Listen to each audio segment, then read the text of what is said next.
Hello friends, welcome to food mom kitchen. இப்போ வந்து நம்ம முட்டை எக்கு ஃப்ரை பண்ணலான் இருக்கோம். காரம் போட்டு புலாவ் பண்ண போகிறோம். சைட் டிஷ்ஷாக தான் எக்கு வந்து ஃப்ரை பண்ண போகிறேன் காரசாரமாக. அது பார்த்தீங்கன்னா ஒரு சிம்பிள் ஃப்ரை தான், ஆனால் ரொம்ப டேஸ்டியாக இருக்கும்.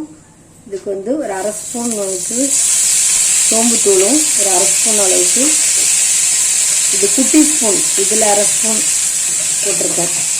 போட்டு எண்ணெயில் பிடிச்சிட்டு இதில் வந்து நம்ம ஆல் பர்பஸ் மிளகாத்தூள் ஒரு ஸ்பூன் அளவுக்கு போட்டுக்கிறேன். ஆல் பர்பஸ் மிளகாத்தூள் நல்லா காரசாரமாக இருக்கிறதுக்காக ஒரு ஸ்பூனு. சால்ட்டு, இது தேவையான அளவு சால்ட்டு ஒரு அரை ஸ்பூன், குட்டி ஸ்பூனில் அரை ஸ்பூன் போட்டிருக்கேன். இதில் வந்து நம்ம தண்ணி ஊற்றிப்போம். இந்த மசாலா ஸ்மெல் போகிறதுக்காக நம்ம என்ன பண்ணணும், கொஞ்சம் தண்ணி ஊற்றிக்கணும். அப்படியே விட்டோம்னா தீஞ்ச ஸ்மெல் வந்துடும். நல்லா சுண்டி வரட்டும். இது சுண்டி வந்தோன்னா முட்டையை நம்ம கட் பண்ணி இதில் போட்டு பெரட்டி இறக்கினா எம்மியான சூப்பரான காரசாரமான ஒரு எக் ஃப்ரை ரெடி ஆகிடும். புலாவுக்கும் ரொம்ப நல்லா இருக்கும். இது நல்லா கொதிக்கட்டுங்க. கொதிச்சோன்னு பார்க்கலாம். அதுக்குள்ளே நம்ம முட்டையை எடுத்து வெட்டி வச்சுக்கலாம். முட்டையை அதில் டபுள் டபுளாக கட் பண்ணி வச்சுக்கலாம். நம்ம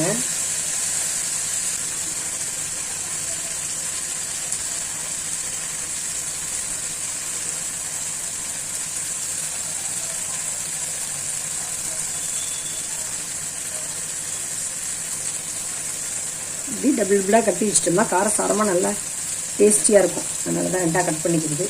சில டயத்தில் கீரி கூட போட்டுக்கலாம். நம்ம ஒரு டயத்தில் ஒரு மாதிரி செய்யலாங்க. ரொம்ப டேஸ்டியாக இருக்கும், பார்க்கவும் அழகாக இருக்கும். பாருங்கள், நல்லா சுண்டிடுச்சு.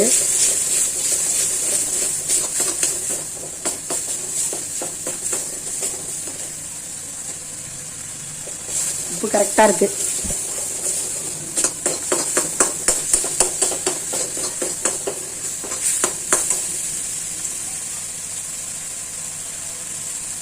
இதில் நம்ம ஒரு ஸ்பூன் நெய்யும் ஆயிலும் கலந்து விட்டுக்கலாம்.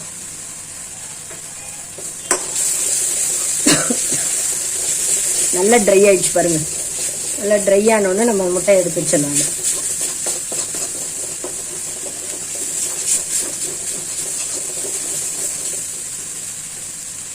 இந்த முட்டையை நம்ம குப்பரை கவுத்து போட்டுடலாம். இந்த எல்லோவில் எல்லாம் நல்லா இறங்கும் அந்த காரசாரமாக. இவங்களெல்லாம் அப்படியே குப்பரை கவுத்து போட்டுருவோம்.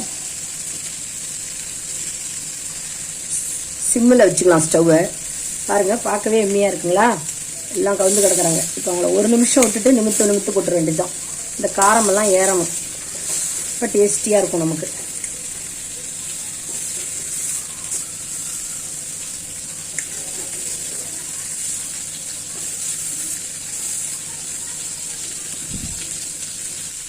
பாருங்கள், நம்மளோட எக் ஃப்ரை சூப்பராக எம்மியாக ரெடி ஆகிடுச்சு. புலாவுக்கு அந்த காம்பினேஷன் அட்டகாசமாக இருக்கும். செஞ்சு பாருங்கள். இதில் நிறைய மெத்தட் இருக்குது. இதில் ஒரு சிம்பிள் மெத்தட் இது நம்ம ட்ரான்ஸ்ஃபர் பண்ணிடுவோம். இப்போ பாருங்கள், நம்ம எக் ஃப்ரை வந்து ஈஸியாக சிம்பிளாக காரசாரமாக சூப்பராக ரெடி ஆகிடுச்சு. அடுத்து நெக்ஸ்ட்டு புலாவ் பண்ண போகிறோம். புலாவ் பண்ணிவிட்டு பார்க்கலாம். நம்ம இந்த வீடியோ உங்களுக்கு பிடிச்சிருந்துன்னா லைக் பண்ணுங்கள், கமெண்ட் பண்ணுங்கள், ஷேர் பண்ணுங்கள், மறக்காமல் சப்ஸ்கிரைப் பண்ணுங்கள். தேங்க்ஸ் ஃபார் வாட்சிங். நெக்ஸ்ட் வீடியோவில் பார்க்கலாங்க.